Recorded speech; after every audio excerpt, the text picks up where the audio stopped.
Hello అండి. నమస్తే. Welcome to my channel. ఈరోజు మరొక మంచి టిప్స్‌తో అయితే మీ ముందుకు వచ్చేసానండి. వీడియోనైతే ఎక్కడ కూడా స్కిప్ చేయకుండా చూడండి. మంచి టిప్స్ ఉన్నాయండి.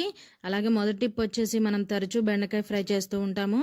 బెండకాయ ఫ్రై ఏంటంటే ఒక్కొక్కసారి బాగా సుద్దలాగా అవుతుందండి.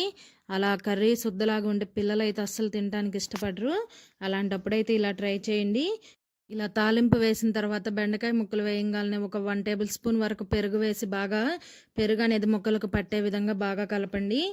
ఈ జిగురు అంతటిని కూడా పెరుగు అనేది పీల్చేసుకుంటుందండి. చక్కగా ముక్క అనేది చక్కగా పొడి పొడిలాడుతూ ఉంటుంది. ఫ్రై అనేది చాలా అంటే చాలా టేస్టీగా ఉంటుంది. మీకు టేస్ట్లో మాత్రం ఎటువంటి మార్పు ఉండదండి పెరుగు వేయడం వల్ల.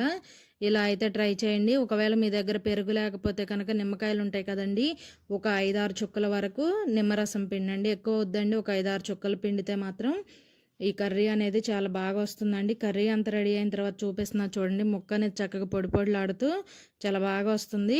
ఈ టిప్ నచ్చితే ప్లీజ్ లైక్ చేయండి. అలాగే మరొక టిప్ అండి, మనం నార్మల్గా చీపుర్లు అనేవి ఇల్లు ఊడ్చిన తర్వాత బయట పెడుతూ ఉంటాము.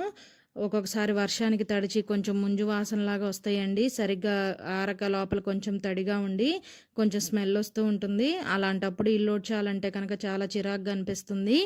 అటువంటప్పుడైతే ఇలా ట్రై చేయండి. ఒక బౌల్ తీసుకొని ఇందులో ఒక 1/2 టేబుల్ స్పూన్ వరకు బేకింగ్ సోడా వేసుకోండి. వంట సోడా అండి. అలాగే ఒక 1/4 టేబుల్ స్పూన్ వరకు పసుపు వేసుకొని మీ దగ్గర ఉన్న మీరు ఇంట్లో యూజ్ చేసే పౌడర్ కొంచెం వేసుకోండి. ఈ పౌడర్ అనేది మంచి స్మెల్ వస్తుందండి. మొత్తం కూడా బాగా కలిసేంత వరకు ఈ బేకింగ్ సోడా, పసుపు పౌడర్ ఇవన్నీ కూడా బాగా కలిసే విధంగా కలుపుకోవాలి. ఇలా కలుపుకున్న ఈ మిశ్రమాన్ని చీపురిని ఈ విధంగా కొంచెం వెడల్పుగా చేసుకొని లోపలికి వేయండి. ఇలా లోపలికి వేయడం వల్ల చీపురు అనేది మంచి స్మెల్ వస్తుందండి. మనం ఇల్లు ఊడ్చేటప్పుడు అంత చిరాగ్గా లేకుండా చక్కగా మనం ఇల్లు అయితే ఊడ్చుకోవచ్చు. అలాగే మరొక టిప్ అండి, మనం ప్రతిరోజు ఇల్లు అనేది క్లీన్ చేస్తూ ఉంటాము, కానీ ఇలా స్విచ్ బోర్డ్స్ని మాత్రం అస్సలు అంటుకోమండి. చాలా దుమ్ము అనేది పేరుకుపోయి చూడటానికి బాగా రోతగా అనిపిస్తాయి. అలాంటప్పుడైతే ఇలా ట్రై చేయండి. కొంచెం కాటన్ తీసుకొని, ఆయిల్ ఎక్కువ వద్దండి, ఒక 2-3 చుక్కలు కొబ్బరి నూనె వేసుకొని ఈ విధంగా స్విచ్ బోర్డ్స్ని తుడిచినట్లయితే చాలా నీట్గా ఉంటాయండి. అసలు డస్ట్ అనేది చూడండి, మీకే లైవ్లో చూపిస్తున్నాను. చాలా ఈజీగా అయితే దుమ్మంతా పోతుంది. అంతే కదండి, స్విచ్ బోర్డ్స్ అయితే మంచి షైనింగ్గాను చూడంగానే భలే ఉన్నాయి అనిపిస్తుంది. మీరైతే ఈ టిప్ అనేది తప్పకుండా ట్రై చేయండి. ఇలా తుడిచిన తర్వాత మళ్ళీ కొంచెం వేరేగా కాటన్ తీసుకొని మళ్ళీ తుడిచేసేయండి. ఎక్స్ట్రా ఉన్న ఆయిల్ అంతా ఏమన్నా ఉంటే వచ్చేస్తుంది. అలాగే మరొక టిప్ అండి, పిల్లలు బాత్రూమ్కి వెళ్ళినప్పుడు సరిగ్గా నీళ్లు పోయకపోయినా బాత్రూమ్ అనేది కొంచెం స్మెల్ వస్తూ ఉంటుంది. అలాంటప్పుడైతే ఇలా ట్రై చేయండి. ఒక బౌల్లో 3/4 కప్పు వరకు ఈ విధంగా కళ్ళుప్పు తీసుకోవాలి. అలాగే నాఫ్థలిన్ బాల్స్ ఉంటాయి కదండి, ఒక బౌల్ని తీసుకొని ఈ విధంగా పొడిలా చేసుకోవాలి. అలాగే 2 కర్పూరం బిళ్ళలను కూడా నలిపి వేసుకోవాలి. ఇందులో కొంచెం కంఫర్ట్ వేసుకోవాలండి. ఇలా వేసుకున్న ఈ మిశ్రమాన్ని బాత్రూంలో ఎక్కడైనా విండోస్లో కానీ మీకు ఎక్కడ వీలుగా ఉంటే అక్కడ పెట్టుకోండి. బాత్రూంలోకి వెళ్ళంగానే మంచి స్మెల్ వస్తుందండి. అలాగే మరొక టిప్ అండి, నెయిల్ పాలిష్ని మనం తెచ్చినప్పుడు అలా పెట్టేస్తూ ఉంటాము. అవేంటంటే కొన్ని రోజుల తర్వాత బాగా గట్టిగా గడ్డలాగా అవుతాయండి. అలా గడ్డ కట్టకుండా ఉండాలంటే అయితే ఇలా ట్రై చేయండి. ఎన్ని నెయిల్ పాలిష్లు ఉన్నా సరే చక్కగా ఫ్రిడ్జ్లో ఒక పక్కన పెట్టేసుకోండి. ఎన్ని సంవత్సరాలు ఉన్నా నెయిల్ పాలిష్ అనేది అసలు గడ్డ కట్టదండి. అలాగే మరొక టిప్ అండి, నార్మల్గా ఇలా టీ కప్స్లో మనం టీ కాఫీ తాగుతూ ఉంటాము. ఒక్కొక్కసారి ఏంటంటే ఈ విధంగా అంచులు అనేవి పగిలిపోతూ ఉంటాయండి. కింద పడితే పగిలిపోతాయి, అది వేరే విషయం. కానీ మనం అలా వాడేటప్పటికి కూడా అంచులు అనేవి కొంచెం ఇది అయిపోయి పగిలిపోతూ ఉంటాయి. అలాంటప్పుడు ఇలా ట్రై చేయండి.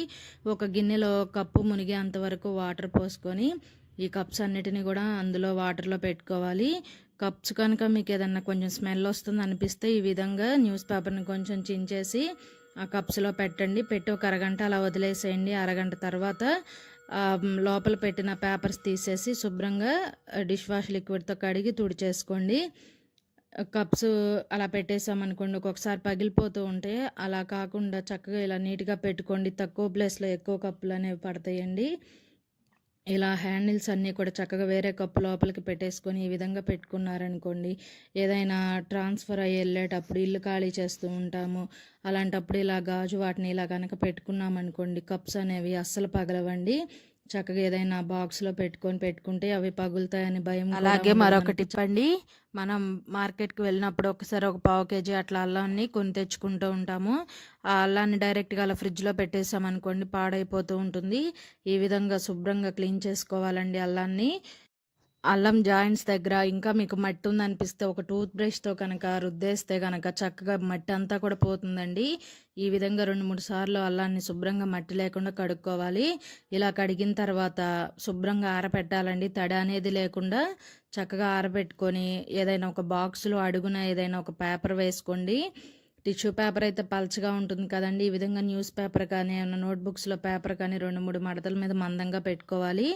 పెట్టుకున్న తర్వాత అల్లాన్ని పెట్టుకొని మూత పెట్టుకొని ఫ్రిడ్జ్లో స్టోర్ చేసుకుంటే ఎన్ని రోజులైనా కూడా అల్లం అనేది పాడవదండి. అలాగే మరొక టిప్ అండి, అల్లం కడిగిన నీళ్ళండి ఇవి. ఇందులో ఒక చిన్న పటిక ముక్క వేస్తున్నాను.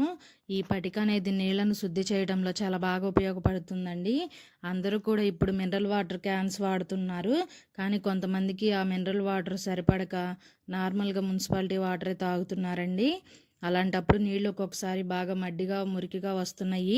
అలాంటప్పుడైతే కనుక బిందె నిండా నీళ్ళు పట్టేసి నైట్ అంతా ఒక చిన్న పటిక ముక్క వేసి అలా వదిలేసేయండి. తెల్లారికి నీళ్ళు అనేవి చక్కగా ఉంటాయండి. ఏదైనా మురికి ఉన్న మట్టి ఉన్న కిందకి దిగిపోతుంది.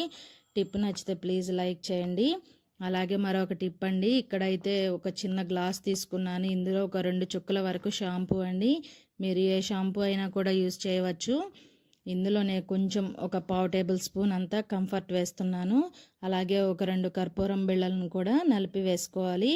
గ్లాస్ నిండా కూడా చక్కగా వాటర్ పోసేసుకొని బాగా స్పూన్తో మిక్స్ చేసుకోవాలండి. ఈ షాంపూ అలాగే మనం వేసిన ఈ కర్పూరం ఇవన్నీ కూడా బాగా కలిసే విధంగా కంఫర్ట్ ఇవన్నీ కలిసే విధంగా బాగా ఈ విధంగా కలుపుకోవాలి.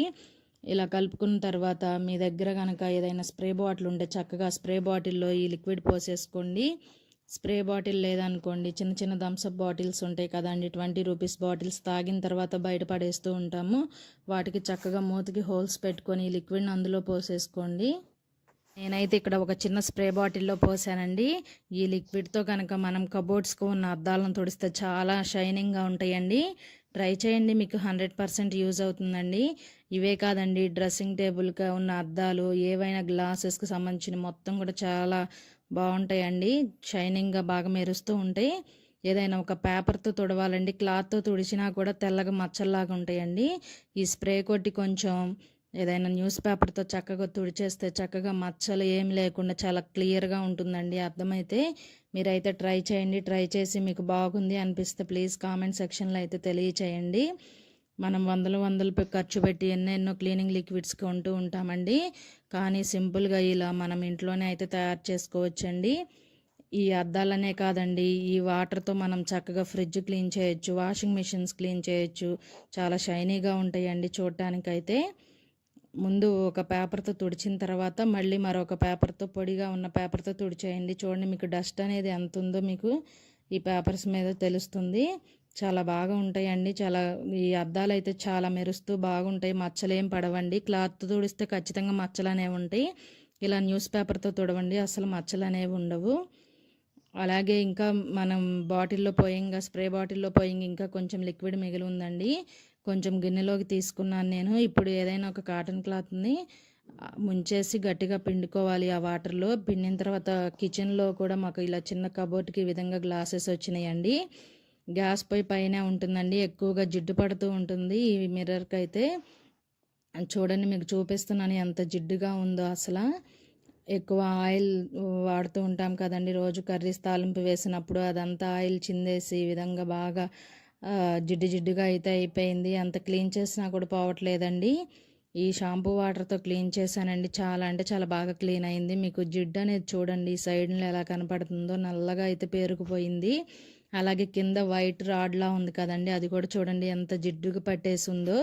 ఇలా జిడ్డు పట్టిన ఈ అద్దాలని చాలా ఈజీగా మనం ఈ షాంపూ వాటర్తో అయితే క్లీన్ చేసుకోవచ్చండి. చాలా బాగా జిడ్డు అనేది చాలా బాగా పోతుంది. మనం ఈ వాటర్లో షాంపూ వేసాము, అలాగే కర్పూరం వేసాం కదండి, కంఫర్ట్ వేసాము. ఈ కర్పూరం వాసనకి కబోర్డ్స్ పైన ఉన్న బల్లులు అలాగే చిన్న చిన్న పురుగులు తిరుగుతూ ఉంటాయండి. ఈ స్మెల్కి అయితే అవి కూడా అసలు కబోర్డ్స్ దగ్గరికి కూడా రావండి. ఇలా క్లాత్ను ముంచుకుంటూ చక్కగా 2-3 సార్లు తుడిచేసుకోండి. తుడిచిన తర్వాత అయితే మళ్ళీ న్యూస్ పేపర్తో కనుక పైన ఒకసారి తుడిచినట్లయితే మంచిగా ఈ విధంగా షైనీగా ఉంటాయండి గ్లాసులు అనేవి. లైటింగ్ పడుతుందండి, ఎదురుగా ట్యూబ్ లైట్ ఉంది, దానివల్ల మీకు ఇటువైపు క్లారిటీగా కనపడట్లేదు. మీరైతే ట్రై చేయండి, చాలా అంటే చాలా బాగా క్లీన్ అయిందండి. ఈ రాడ్ మీద ఎన్నాడు చాలా జిడ్డు పట్టేస్తుంది కదండి, చూడండి ఎంత బాగా క్లీన్ అయిందో. మీకు ఇంకా పోలేదనుకుంటే ఒక టూత్ బ్రష్ పెట్టి రుద్దేసేయండి, చక్కగా క్లీన్ అవుతుంది. అలాగే మరొక టిప్ అండి, మనం నైట్ అంతా కూడా ఈ విధంగా గ్యాస్ స్టవ్ అంతా కూడా క్లీన్ చేసి పెట్టుకుంటాము. ఈ షింకు దగ్గర హోల్స్ ఉంటాయి కదండి, ఆ హోల్స్లో నుంచి బొద్దింక పిల్లలు అలాగే చిన్న చిన్న నుసి పురుగులు అనేవి వస్తూ ఉంటాయి. మనం నైట్ పడుకునే ముందు ఈ షింకు హోల్స్ దగ్గర మాత్రం ఒక 5-6 చుక్కలు డెటాల్ వేసుకోండి. ఈ స్మెల్కి అసలు బొద్దింకలు కానీ పురుగులు కానీ ఏవి రావండి. ఈ టిప్ అయితే చాలా బాగా యూజ్ అవుతుందండి, ట్రై చేయండి. లేదంటే కనుక డెటాల్ లేకపోతే ఒక నాఫ్థలిన్ బాల్ని అలా షింక్లో వేసి వదిలేసేయండి నైట్ అంతా, అసలు ఏమి రావండి. అలాగే మరొక టిప్ అండి, మనం అప్పుడప్పుడు ఇలా క్యాబేజీ కర్రీ వండుతూ ఉంటాము. క్యాబేజీని ఈ విధంగా కట్ చేసుకొని చిన్న చిన్న ముక్కలుగా ఈ క్యాబేజీని గిన్నెలో వేసి ఉడికిస్తూ ఉంటాము. ఉడకబెట్టేటప్పుడు ఏంటంటే అదొక రకమైన బ్యాడ్ స్మెల్ అనిపిస్తుందండి. అలా క్యాబేజీ ఉడికేటప్పుడు ఏదైనా స్మెల్ వస్తుంది అనుకున్నప్పుడు ఈ క్యాబేజీ ఉడికించేటప్పుడే ఒక చిన్న అల్లం ముక్కను కనుక అందులో వేశారనుకోండి, అసలు స్మెల్ అనేది రాదండి. క్యాబేజీ కూడా కర్రీ అనేది కూడా చాలా టేస్టీగా ఉంటుంది. వీడియో నచ్చిందా అండి? వీడియో నచ్చితే ప్లీజ్ ఒక లైక్ చేయండి. మీరు ఇచ్చే ఒక చిన్న లైక్ నాకు ఎంతో సపోర్టివ్గా ఉంటుంది. వీడియో నచ్చితే ప్లీజ్ సబ్స్క్రైబ్ చేయండి. Thanks for watching video.